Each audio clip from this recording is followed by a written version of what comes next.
can't talk about Cumbrian food without mentioning The shank. lamb shanks are brilliant, aren't they? Well, they're a cheap cut, they're amazingly tasty, and Cumbria produce some of the nicest shanks I have ever had. I'm going to brown these lamb shanks off in our casserole dish, just to get a bit of colour on them.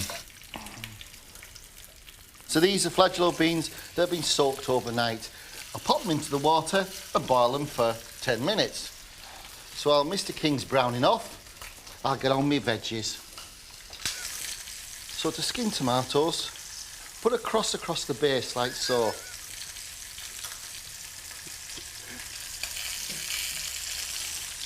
And plunge them into boiling water for about 30 seconds. This will release the skin, and then we plunge into iced water, and the skin will curl up, fall off, then I de-seed them and set them aside for later. When I was a kid, the core of the tomatoes and the skin, I had my own word for it. I used to call them the cods. I remember saying to my mother, "Mother, I don't like the tomatoes with the cods in." And I don't know where it came from, but since then, even if I have tinned tomatoes, I always cut out the cods.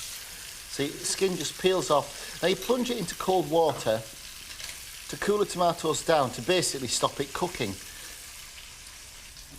Now just take the cods out, like so.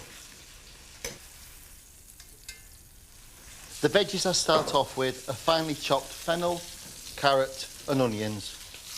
Right, Margaret, I'm going to take these out, set them aside, Brilliant. ready for your veggies.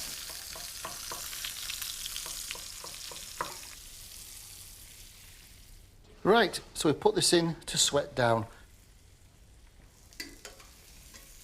That just needs to moulder away for about 10 minutes. Meanwhile, I'll get ready for the second flavour infusion, and I'll just de-seed and chop my chilli.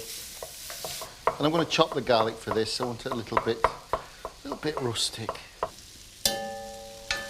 A sprig of thyme. I'm going to put this in its entirety and fish it out. A bay leaf. A teaspoon of smoked paprika. Lovely. Smoked paprika's brilliant. It's kind of sweet, it's mild, but it kind of gives everything a nice barbecue-y flavour. And 100 ml of dry white wine. Some tomato puree. Yeah.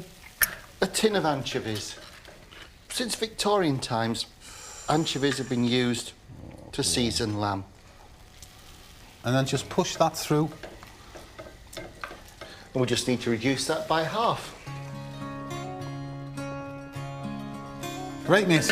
Right, bung in your shanks. Look at the colour, it's beautiful. They're going to stand them up like little soldiers. I think so.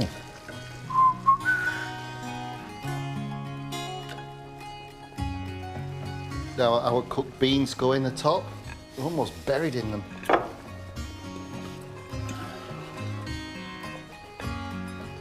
Now, stock. Use lamb stock if you can get it. If not, well, beef or chicken will do fine. Now, put that in the preheated oven, 170 degrees Celsius, for an hour and a half. Right. Right.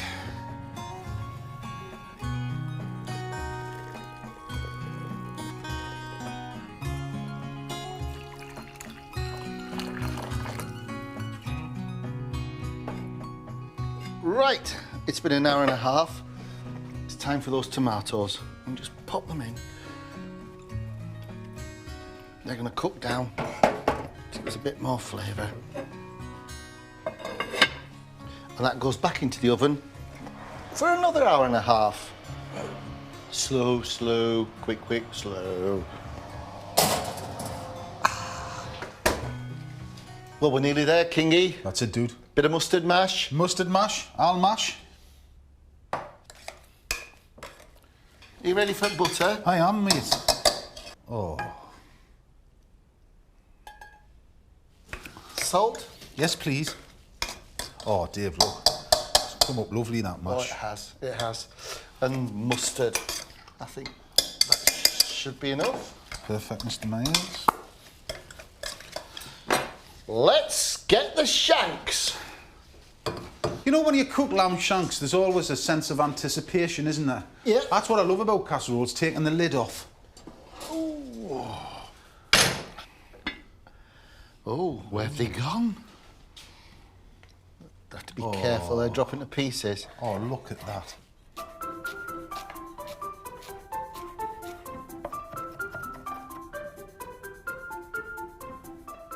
Oh, I'm gonna have a taste now. Definitely.